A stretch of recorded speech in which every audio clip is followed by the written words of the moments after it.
आज बात एक ऐसी विरासत के बारे में करने जा रहे हैं और वो विरासत है भरतपुर जिले के बयाना का किला। ये किला अरावली पर्वत की चोटी पर स्थित है, लेकिन यह ऐतिहासिक खिलाफ पुरातत्व विभाग एवं सरकार की उपेक्षा का शिकार है। प्राचीन काल के गौरवशाली इतिहास की यादों को समेटते हुए इस किले के जीर्णोद्धार की जरूरत है। तो चलिए आपको बताते हैं बयाना के किले के बारे में इस रिपोर्ट के जरिए।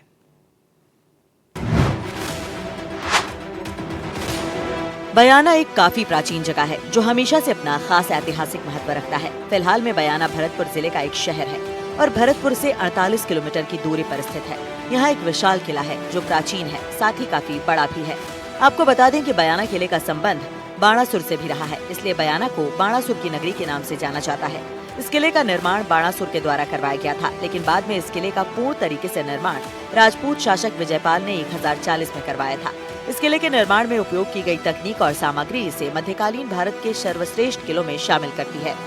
बयाना का किले का निर्माण जादौन राजपूत शासक विजयपाल के द्वारा सन 1040 ईस्वी में करवाया गया था। हालांकि इसे बाणासुर की नगरी के नाम से जाना जाता है। बताया जाता है ये किला है बाणासुर के समय का है, लेकिन जो राजा विजयपाल थे उन्होंने इसका पूर्ण रूप से जीर्णोद्धार करवाया था। उसके बाद में यहाँ अगर बात की जाए, शिव मंदिर है, भीमलाट है और सतफेरा है, बावड़ी है, और जिस तरह से कहा जाता है कि राजस्थान में सबसे पहला जौहर बयाना के किले में हुआ था। वो भी यहाँ जो महल है जहाँ रानियों ने, वहाँ पर जब एक संदेश मिला था कि उनका जब एक मुस्लिम शासक से युद्ध हुआ था, लेकिन गलत संदेश के चलते उन्होंने इसी महल में जौहर किया था।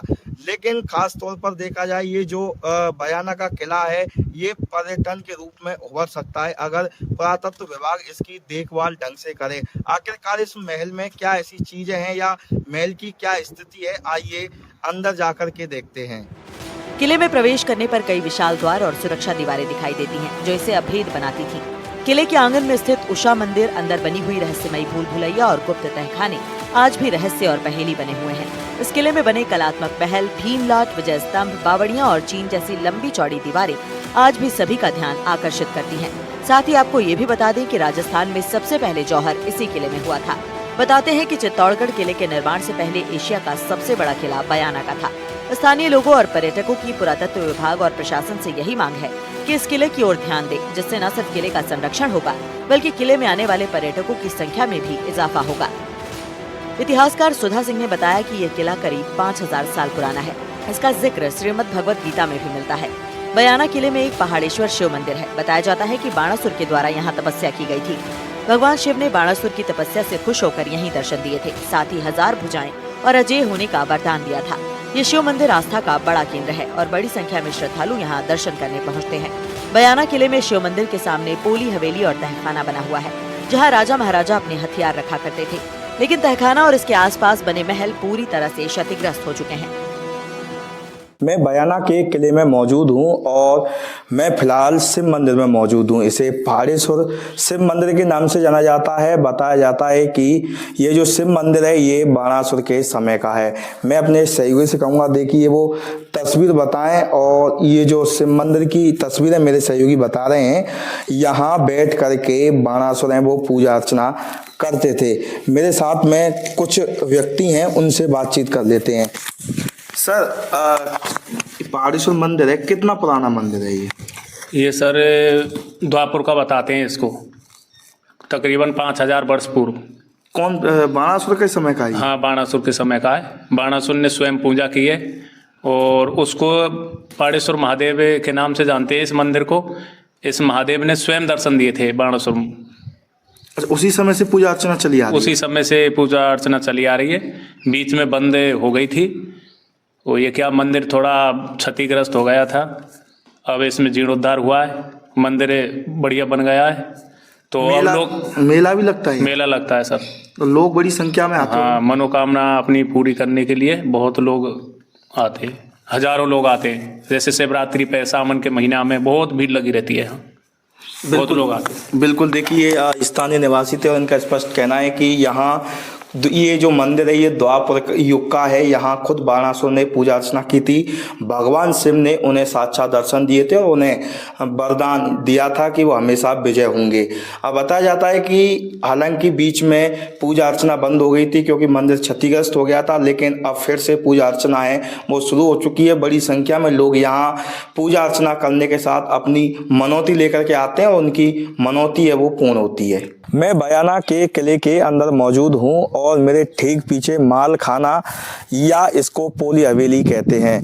मेरे सहयोगी तस्वीर दिखाएंगे। देखिए जो यहाँ जो राजा महाराजाओं ने राज किया, बताते हैं कि यहाँ मुस्लिमों का भी शासक रहा था। यहाँ जो राणा वंशज हैं उनका भी शासक रहा था, जाट वंशज हैं उनका भी शासक यहाँ रहा था। ये मेरे जो सहयोगी हैं वो दिखा रहे हैं, ये माल खाना था।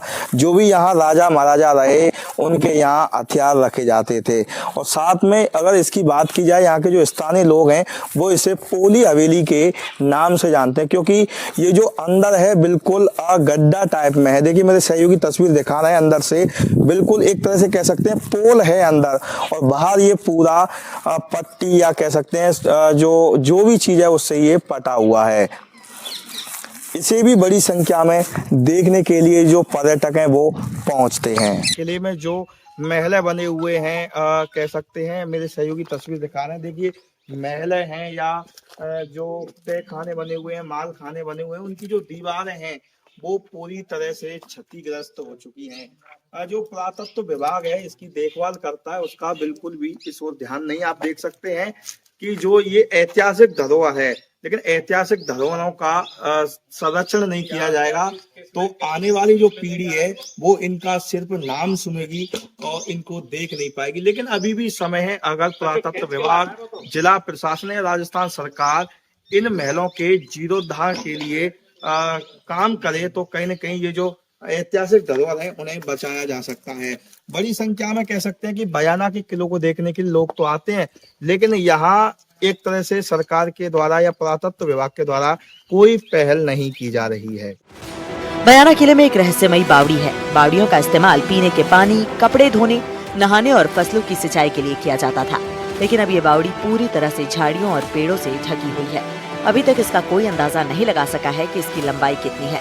लोग अब इसके पास भी नहीं जाते। लोगों का कहना है कि जब कोई व्यक्ति इसके नजदीक जाता है तो ऐसा लगता है कि ये बावड़ी उसे अपनी ओर खींच रही हो।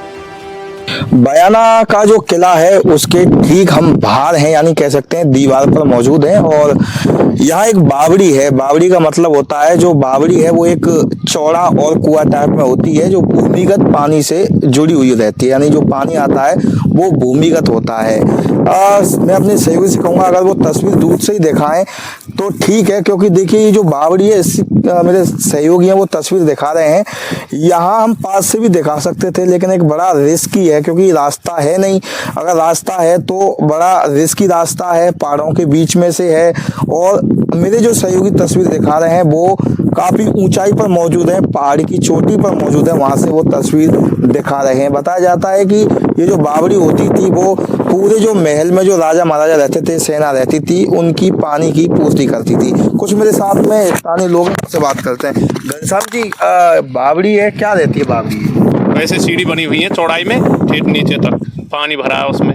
ये राजा महाराजाओं के जमाने की? उनके जमानों की है। बताते कि हाथी घोड़े उनके पीने के, सेना के पीने के लिए काम में आते थे। बिल्कुल, देखिए घनश्याम जी थे और ये बता रहे हैं कि जो ये बावड़ी है ये भूमिगत बावड़ी है, मतलब इसका कोई भी छोर नहीं है, इसका कोई भी अंत नहीं है। और इन्होंने कहा है कि जो इनके गांव के बुजुर्ग के लोग हैं वो बताते हैं कि इसके जैसी नज़दीक अगर जाते हैं तो ऐसा लगता है कि ये अपनी ओर खींच रही है। बयाना किले के बीचों बीच में एक सत फेरा है, मैं अपने सहयोगी से कहूँगा वो दिखाएं। देखिए ये सत फेरा यानी 7 मंजिल इसके बनी हुई है। इसके अगर अंदर से देखेंगे तो 7 मंजिल स्पष्ट नजर आएंगी। बताते हैं कि जो यहाँ जो राजा रहते थे, जो राज्य करते थे, वो इसके ऊपर चढ़ कर के पूरे महल की गतिविधियों को देख सकते थे। पूरे महल के जो बाहर या अंदर क्या चल रहा है उस पर पूरी तरह से नजर रखते थे। और बताते हैं कि अगर कोई राजा दूसरा आक्रमण भी करता था तो अन्य जो राज्य रहता था वहां भी इसके माध्यम से संदेश पहुंचाया जाता था।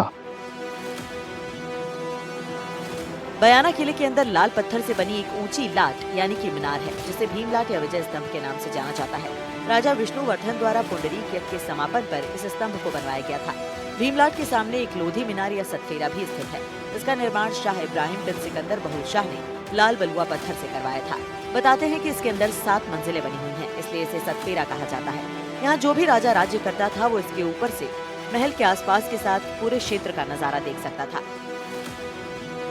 चित्तौड़गढ़ के मशहूर जौहर से करीब 250 साल पहले इस किले में सबसे पहले सामूहिक जौहर हुआ था।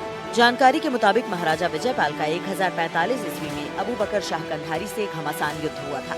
महाराजा विजयपाल की विजय हो गई, लेकिन गलती के चलते उनके सैनिकों ने जीत की जगह हार का झंडा दिखा दिया, जिससे ये लगा कि महाराजा विजयपाल की हार हो गई है और इस वजह से 360 रानियों और दासियों ने इसी किले में जौहर कर प्राण त्याग दिए थे। ऐसा कहा जाता है कि आज भी यहाँ जौहर करने से पहले जब रानी ने अपने सिर और हाथ दीवार से लगाए थे, उनके निशान मौजूद हैं। ये ऐतिहासिक किला कई वंशों के उत्थान और पतन का गवाह रहा है, जिनमें यादव वंश, गुप्त वंश, पाल वंश, गुर्जर प्रतिहार वंश, मुगल वंश शामिल है। ये किला वाकई अपने आप में अनूठा है, लेकिन जो ऐतिहासिक धरोहरें हैं वो अब खंडहर के रूप में तब्दील होती जा रही हैं। पुरातत्व विभाग और जिला प्रशासन को ध्यान देकर इसका जीर्णोद्धार करना चाहिए, जिससे पर्यटन के साथ यहाँ व्यवसाय के भी मार्ग खुल सके। मेरे साथ में कुछ पर्यटक हैं जो हिंडौन से यहाँ भरतपुर आए हैं। भरतपुर में जो बयाना का किला है उसे देखने के लिए आए हैं। क्या नाम है आपका? अजय सिंह। अजय सिंह, कहाँ से आए आप? हाँ, हिंडौन सिटी। हिंडौन से आए हैं। कैसा लगा आपको ये किला? क्लास तो मतलब बहुत अच्छी जगह है, पर यहाँ पर ये सरकार को थोड़ा और ध्यान देना चाहिए, जिससे यहाँ पर वो पर्यटक बढ़े। अब जैसे ये कह सकते हैं कि ऐतिहासिक धरोहर तो है ही है, अब लुप्त होने के कगार पर है, अनदेखी का शिकार है। हाँ। अगर प्रशासन है, पुरातत्व विभाग है, अगर इसमें सुधार करे, इसको बढ़ावा दे, तो एक अलग ही नजारा दिखाई देगा। हाँ। आपका क्या नाम है? सोनू। आपको कैसा लगा ये? बहुत अच्छा लगा ना घूम के, और बहुत अच्छी जगह है यहाँ पर। और भी कल्याण वो होगा तो इस पे पर्यटक घूमने के लिए और भी आएंगे, और इसमें और भी काम चलेगा, और बढ़िया वो होगी तो इसमें और अच्छा लगेगा घूमने। आपका क्या नाम है? कपिल। क्या कहेंगे कपिल, कैसा लगा आपको ये महल? मतलब अच्छा है घूमने के लिए, तो पर्यटकों को मतलब बढ़ाने के लिए तो इसको और आकर्षित बनाना चाहिए, जैसे कि इसमें मतलब कुछ शानदार चीज़ें भी रखनी चाहिए, जिससे मतलब पर्यटक उनको देखकर उनको भी आकर्षित होंगे कि यहाँ पर घूमने के लिए मतलब ये सारी सुविधाएं मिल रही हैं। बाकी में वैसे भी फिर भी लोग हैं, काफी संख्या में आ रहे हैं यहाँ। हाँ, बस ज़्यादा पर और बढ़ोतरी होगी, मतलब जैसे कि और शानदार चीज़ धरी जाएंगी यहाँ पर घूमने के लिए, मतलब देखने के लिए भी, तो काफ़ी बढ़ोतरी होगी जनसंख्या में, तो वो भी देखेंगे। बिल्कुल, देखिए ये हिंडौन से हैं, कुछ पर्यटक यहाँ आए हैं। इनका स्पष्ट कहना है कि पुरातत्व विभाग जो इसकी देखभाल करता है, या जिला प्रशासन है, राज्य सरकार है, उसको बढ़ावा देना चाहिए। जो ये ऐतिहासिक धरोहर है जो क्षतिग्रस्त होने के कगार पर है, या कह सकते हैं लुप्त होने के कगार पर है, इसकी ओर ध्यान देना चाहिए, इसका जीर्णोद्धार कराना चाहिए, जिससे पर्यटक और अधिक संख्या में यहाँ पहुँचे। आपको बता दें कि बयाना के इस किले सहित बयाना क्षेत्र में चारों ओर संपदा और प्राकृतिक रमणीक स्थल बिखरे पड़े हैं, जिन्हें अगर सरकार, पर्यटन विभाग और पुरातत्व विभाग योजनाबद्ध तरीके से विकसित करे तो पर्यटन को बढ़ावा मिलने के साथ साथ लोगों को रोजगार के अवसर भी मिलेंगे। एनडीटीवी राजस्थान के लिए भरतपुर से ललितेश कुशवाहा की रिपोर्ट।